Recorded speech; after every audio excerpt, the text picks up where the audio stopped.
Selamat siang, salam sejahtera untuk kita semua. Shalom, Om Swastiastu, Namo Buddhaya, salam kebajikan.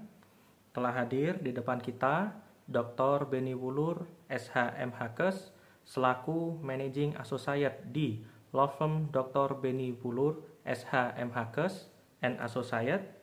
Beliau adalah seorang advokat, pengacara, dan juga memiliki beberapa bidang keahlian, salah satunya adalah ahli hukum pasar modal, pengurus, dan kurator. Adapun pada kesempatan kali ini, beliau akan memberikan pemaparan sehubungan dengan adanya Indosuria yang dinyatakan pailit dengan segala akibat hukumnya, serta adanya isu tentang hati-hati dengan lawyer yang diduga pro kepada debitur. Agar lebih jelas, oleh Dr. Beni Wulur SH.M.H.Kes akan memberikan pemaparan, mengupas, serta memberikan solusi yang terbaik oleh para kreditur, terkhusus para nasabah Indosuria. Untuk mempersingkat waktu, oleh kesempatannya diberikan kepada Pak Beni, waktu dan tempat dipersilahkan. Baik, selamat siang ya semuanya. Seperti kita tahu, Indosuria telah diputus pailit. Nah, di sini mungkin saya akan jelaskan ya beberapa hal mengenai adanya lawyer atau kuasa hukum yang diduga lawyer ini bisa pro debitur, juga bisa pro kreditur, kan begitu.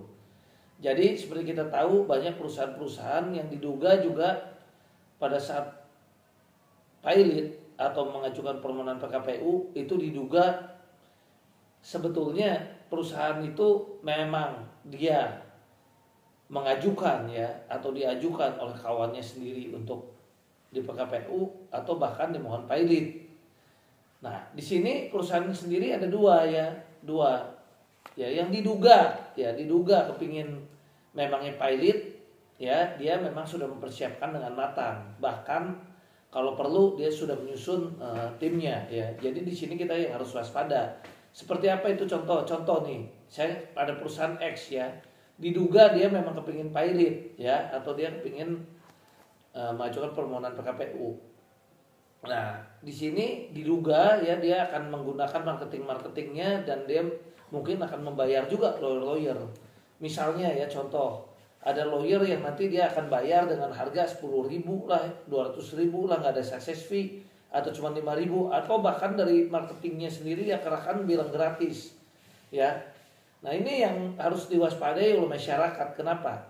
Ketika kita menggunakan jasa-jasa seperti itu yang diduga bahkan mungkin gratis, walaupun nggak semuanya ya, ada juga lawyer yang memang terpanggil ya, bisa aja dia melakukan prodeo karena iba dan kesian pada masyarakat, tapi itu jarang terjadi dalam kasus-kasus seperti ini ya. Sekarang kita bayangin kalau ada lawyer bisa tawarin 5.000, 10.000 ya, atau 100.000, 200.000, nggak ada success fee. Sementara pailit jangka waktunya itu aja kita harus memantau ya, lawyer itu kalau benar-benar dia kerjanya betul untuk kepentingan nasabahnya, dia mesti begitu putusan pailit nih ya, putusan pailit diputus. Tentu ada juga nasabah yang mungkin hanya kirim berkasnya itu melalui email karena jauh. Dia ngeprint aja itu tintanya berapa, kemudian membayar anak buahnya suruh lembur itu habis berapa. Nah, kalau kita hitung kan tidak masuk akal kalau misalnya ya sudahlah saya gratis saja, atau 10.000 atau 20.000 tarif saya, atau misalnya 100.000 ya, atau 200.000 ya, contoh aja ya. Nah, padahal bayar lembur, bayar transportasi, dan proses pilot ini panjang. Kenapa? Pada saat debitur dinyatakan pailit, maka otomatis kewenangan untuk kecakapan hukumnya di dalam misalnya menjual aset dan sebagainya itu tentu dilakukan oleh kurator ya. Nah, tentu lawyer di sini kalau dia lawyer kreditur, dia harus memantau kan apa yang akan dilakukan oleh kurator di dalam menjual aset-aset, kemudian nanti kurator akan menetapkan pembagian. Nah, itulah makanya kita nggak boleh telat untuk daftar ya. Nah, sekarang kita bayangkan ya, kalau kita percaya aja nih ya, ini trik yang kadang-kadang digunakan oleh yang diduga ini debitur ya. Tolonglah katanya, kamu jangan sampai kalau mesti proses PKPU nih. Ini nanti dapatnya meja kursi aja nih kalau Anda tidak pilih setuju proposal perdamaian yang kami udah susun dibayar 20 tahun lagi misalnya. Ya, karena kita tinggal kursi meja padahal banyak aset-aset yang sudah dialihkan ya untuk aset pribadi. Ya, misalnya dia malah beli mobil baru ya punya dari Land Cruiser sampai Lamborghini ya sampai Ferrari ada. Nah, itu yang mungkin boleh dibilang bisa merugikan kreditur. Nah, kemudian dari lawyer-lawyer yang sebetulnya diduga di set dengan harga murah atau gratis dan sebagainya ini mulailah menjual ya, mempengaruhi masyarakat. Ini asetnya memang udah gak ada lagi ya, memang gak jadi bagaimana lagi, kita udah usaha, tolong aja terima segini. Nah, tapi kedudukan dia menjadi kuat ya. Kenapa dia jadi kuat? Ya karena sebetulnya si lawyer ini juga jadi bingung, patut diduga, saya tidak tuduh ya, patut diduga, sekali lagi patut diduga karena perlu pembuktian. Bisa aja lawyer ini berani kasih harga murah karena dibayar oleh si debitur. Jadi misalnya deal, sudahlah kamu kasih aja tarif 10.000, tapi nanti di belakang saya bayar kamu ya, harganya nanti saya kasih 2,5 juta per kepala atau 5 juta per kepala.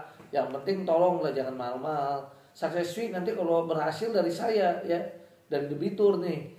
Ya, kamu jangan minta dari sana, yang penting pengaruhi yang banyak, kan begitu. Nah, inilah yang patut diduga sering kali terjadi. Sehingga ketika masyarakat diduga mulai terjebak dan ini sekali lagi tidak ada tuduhan kepada siapapun, tapi perlu pembuktian, tapi ini yang sering kali terjadi.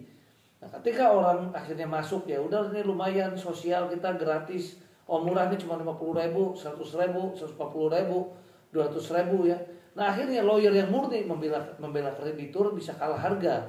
Karena yang membela kreditur mungkin pasang harga 1 juta, 1,5 juta, 2 juta, kalah dengan yang gratis. Ya, karena apa? Yang murni kan gak dapat subsidi dari debiturnya. Ini yang diduga ya. Walaupun ada juga memang lawyer yang iba dengan nasabah, mungkin ya kalau memang ada ya dia akan melakukan prodeo ya, misalnya nulungin ya. Tapi apakah untuk ditulungin itu sampai seluruh kreditur? Biasa kalau prodeo kadang-kadang kan rata-rata hanya orang-orang tertentu, misalnya dia udah tua kita iba, yang khusus orang yang udah tua atau sakit ini diberi murah. Tapi yang mampu, masa sih ya kita menolong pada orang yang sebenarnya mampu bayar, kan begitu ya. Walaupun hak untuk menentukan tarif itu memang hak daripada si lawyer. Nah, inilah yang saya bilang. Nah, kalau proses itu masih di dalam proses PKPU, coba dibayangkan suara kita sudah terlanjur tunjuk marketing atau lawyernya yang di gratis yang sebenarnya bayarin oleh perusahaan atau tarif murah lah ya, yang 50.000, 100.000, 200.000 kita nggak tahu lah berapa misalnya ini ya. Walaupun sekali lagi saya nggak nuduh, bisa aja ada yang nolong kan, memang begitu ya, tapi ini yang sering kebanyakan terjadi. Nah, kita udah jual suara secara nggak langsung nih karena demi gratis tadi. Nah, akhirnya pada saat voting jadilah keluar tuh skema 20 tahun ya dicicilnya. Nah, itu akhirnya merugikan kreditur sendiri. Karena apa? Kalau seorang lawyer atau kuasa hukum yang betul, itu sebetulnya lawyer itu tidak hanya sekadar mendaftarkan tagihan. Kalau mendaftarkan tagihan, saya pikir tidak perlu lawyer, kita sendiri pun bisa untuk daftar mah. Yang diperlukan adalah daftar dan memantau dan mengawasi serta mengontrol jalannya proses supaya kita mendapatkan pembayaran yang fair dan adil. Ya. Karena apa? Di sini seorang debitur juga tentu akan berusaha mengamankan dirinya. Karena sesuai dengan pasal 71 ya, kita bisa lihat ya. Jadi seorang kurator itu bisa diganti atas usul kurator sendiri ya, atau diajukan oleh debitur sendiri misalnya ya, itu tidak dipertimbangkan. Tapi kalau kita lihat ayat berikutnya di situ di pasal 71, itu kalau permintaannya lebih dari setengah dari kreditur konkurennya ya, lebih dari setengah jumlahnya yang hadir dan lebih dari setengah dari jumlah tagihannya mengajukan untuk ganti kurator, itu harus ya, kata-katanya harus ya, jadi itu bisa diganti. Nah, makanya debitur diduga kuat ya untuk mempertahankan posisinya, apalagi kalau diduga ya yang mengajukan permohonan pilot itu sebetulnya diduga temen-temennya sendiri, sehingga kuratornya dia udah nyaman dan udah setuju, takutlah dia kuratornya diganti. Ya karena patut diduga bisa aja ya, patut diduga si kurator nanti ketika ditanya asetnya benar gak nih cuma segini, ya bisa aja ya kurator tidak mencari, tapi dia bilang ya itulah aset yang disita polisi aja nih cuma 2,1 T, itu pun disita polisi, saya nggak tahu lagi nih, nggak ada aset lagi, kita tinggal kursi meja aja nih yang dibagikan dari koperasi ini. Nah itulah yang saya bilang bisa menjadi kerugian bagi kita. Tapi kalau seorang kurator yang profesional ya, dia tentu akan melakukan mungkin ya dia akan panggil auditor ya, dia audit, wah ada aliran dana ke pribadi-pribadinya nih, ini mobil Lamborghini, Ferrari juga meskipun bukan atas nama koperasi tapi atas nama pribadi, perlu dilakukan gugatan ya, ada aliran uangnya, uang belinya itu dari sini. Nah dilakukan upaya hukum ya, upaya hukum digugat untuk ditarik kembali masuk kepada koperasi Indosuria tersebut dan dibagikan ya, dilelang, dijual dan untuk dibagikan. Nah itu yang bisa dilakukan ya. Nah makanya di sini sulit kita ya kan, apakah kurator ini pro debitur, kreditur, independen, punya integritas atau enggak, itu baru bisa dijawab oleh waktu. Tapi kita para nasabah perlu kompak ya, perlu kompak untuk mencari pengacara yang punya integritas. Bagaimana kalau seorang lawyer katanya gratis karena disiapkan oleh debitur, berarti yang bayar siapa? Nah kalau yang bayar debitur ya tentu dia setia sama debitur, atau dia dibayar oleh kreditur cuma 50.000, 100.000 atau 10.000, tapi di belakang dibayar oleh debiturnya lebih gede, misalnya 1 juta atau 2 juta, dia lebih loyal yang lebih gede bayarnya. Patut diduga, sekali lagi saya tidak tuduh ya, diduga, karena sekali lagi kalau ada yang murni, yaitu syukur alhamdulillah kalau ada yang murni nulung. Tapi kebanyakan yang saya bicara, rata-rata ya biasanya ada seperti itu. Nah inilah yang kita harus hati-hati, masyarakat harus pintar dan harus cerdas. Ya kan, bagaimana mungkin dengan nilai yang rendah sehingga seorang mau bekerja ya, walaupun mungkin ada tapi kan sangat sedikit ya, bekerja bakti lah istilahnya kan begitu. Nah inilah yang kita sampaikan. Jadi kita harus lihat mana lawyer yang murni menolong, mana yang jangan-jangan diduga lawyer ini sebetulnya pro debitur ya. Dan yang benar kan kita harus membela klien sesuai dengan kode etik kita ya, karena seorang advokat tentu kalau disumpah juga ya, kita harus bela klien dan punya integritas yang tinggi dengan sesuai dengan prosedur hukumnya yang baik dan betul. Nah inilah yang mau saya sampaikan ya, karena setelah pilot tugas kurator yang harus diawasi oleh kita semua ini banyak, bukan hanya sekadar daftar habis itu selesai ya, apakah betul ya kan itu dilelang nilainya wajar apa enggak ya kan, kemudian nanti kalau masuk betul enggak nanti dibagikan, kan itu nanti harus betul dibagikannya kan, dan harus dibagikannya kan merata kan ke seluruh kreditur ini. Walaupun kreditur itu ada beberapa ya, ada kreditur preferen, nah itu biasanya kreditur yang diutamakan untuk dibayar lebih dulu, contohnya pajak ya kan, upah karyawan. Kemudian kreditur separatis itu sesuai nilai HT ya, biasanya dibayar separatis itu bank pegang jaminan contohnya, atau yang lain yang ada jaminannya ya, dan sesuai nilai HT itu biasanya separatisnya. Konkurennya biasanya mereka daftar kalau di atas nilai HT ada bunga denda yang harus ditagihkan, yaitu biasanya ditagihkan di konkuren. Nah kalau konkuren nggak pegang jaminan apapun, nah ini yang paling lemah ya konkuren. Nah itulah yang saya bilang kita mesti waspada. Nah seorang kurator juga punya tugas juga, tidak artinya kalau sudah masuk di pidana, disita pidana, lebihnya nanti nggak kembali ke korban, kemudian nanti jadi diambil negara. Nggak selalu begitu. Kurator itu bisa berupaya ya, karena apa? Dengan bukti biliat yang daftar kepada dia bisa buktikan kepada hakim ya, dia melakukan upaya.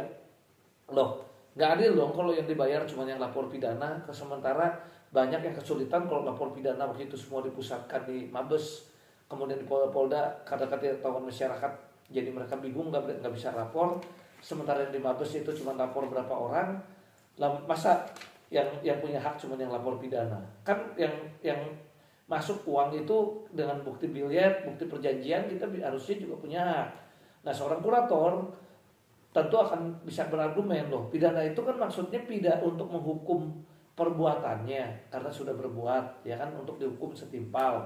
Nah tapi aset ini tentu lebih fair dibagikannya kepada para kreditur sehingga kurator bisa melakukan gugatan ya untuk atau upaya hukum untuk menarik aset-aset yang ada di disita tersebut untuk masuk lagi ke budal pilot, dan itu bisa dikabulkan karena saya juga pernah melakukan penelitian, salah satunya sebagian aset yang disita oleh jaksa dilakukan upaya oleh kurator waktu itu Koperasi Pendawa, itu sebagian berhasil masuk budal pilot. Nah itu salah satu contoh dan memang bisa terjadi. Nah inilah salah satunya. Nah selain itu, apakah betul asetnya cuma 2,1 T? Nah seorang kurator itu juga bisa bergerak ya, dia bisa cari aset-asetnya ya. Nah aset-aset itu ada di mana aja ya kan. Nah itu kurator bisa nyuratin pajak ya, minta tanya aset-aset ada di mana aja, menelusuri rekening-rekening aliran uang, minta ke bank ya, nyuratin BPN tanah-tanahnya ada di mana. Nah itu contohnya. Jadi artinya ya tentu seorang lawyer memang punya hak menentukan tarif, tapi tarifnya mungkin wajar. Ya misalnya kalau dia menetapkan tarif yang cukup wajar, misalnya 1 juta, 2 juta ya, atau 3 juta misalnya, ya macam-macam lah tarif. Ya tapi itu memang dia membuat dia jadi bisa kerja profesional, ya tentu kita lebih baik memilih advokat yang wajar yang bisa memperjuangkan. Jadi artinya memilih lawyer itu bukan sekadar lawyer yang hanya sekadar mendaftarkan tagihan, mesti lawyer yang paham juga soal kepelitan. Nah cara mencari lawyer yang baik ya tinggal Google namanya. Ya si Udin, si Andi, si siapa, Agus misalnya, Udin, Ali, dan masih banyak nama-nama lawyer misalnya. Nah itu tinggal di Google namanya, Google dicek ya kan, apakah dia misalnya anggota kurator juga. Oh kurator berarti dia paham kepelitan juga. Oh dia ahli haki, berarti dia juga nanti kalau saya ada kasus merek, dia berarti terdaftar nih sebagai konsultan haki. Oh dia ahli hukum pasar modal, betul nih terdaftar di OJK juga, contohnya begitu. Itu tinggal Google dan juga cek pengalaman-pengalamannya, udah pengalaman seperti apa. Nah karena kadang-kadang kita terjebak juga, kita pilih lawyer murah, ternyata lawyernya baru lulus, walaupun belum tentu yang baru lulus itu jelek ya. Kalau dia sering magang dan ikut-ikut kantor hukum ya bisa aja dia baik, tapi kan jarang-jarang terjadi. Ya ternyata belum pernah pegang kasus ya soal kepelitan, akhirnya malah kasus kita ya diduga malah jadi yang pertama dan yang nggak gitu paham, akhirnya mengambil putusan-putusan yang diduga bisa merugikan kita, kan begitu. Nah jadi disinilah yang saya mau sampaikan. Jadi lawyer itu bukan hanya sekedar tukang daftar atau tagih, tapi dia harus juga kita percaya ya untuk bisa memantau dan fight untuk mendapatkan aset-aset itu kembali. Nah itulah yang ingin saya sampaikan ya. Jadi sekali lagi ya, kita di dalam memilih lawyer, advokat di dalam kasus Indosuria yang kebetulan sekarang sudah pilot ini, kita harus mencari lawyer yang betul-betul punya integritas dan strategi yang baik ya. Ya jangan sampai kita sudah jatuh tertimpa tangga ya kan, dan kita hanya akhirnya hanya bisa pasrah, ya sudahlah koperasinya memang udah cuma ada dananya segitu, nggak dapat apa-apa. Akhirnya kita benar-benar jadi nggak punya apa-apa. Padahal harusnya kalau kita mengerti, kita sudah memahami, ya harusnya kita kan juga bisa mendesak ya kan, meminta supaya kurator bekerja lebih profesional. Ya kalau nggak profesional pun bahkan kita bisa ganti kan begitu.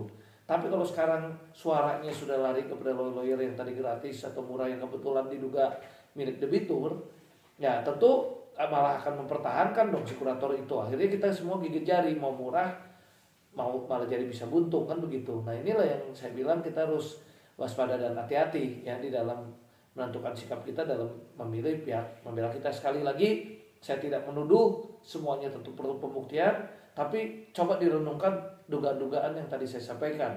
Salam hormat, salam sehat, dan terima kasih.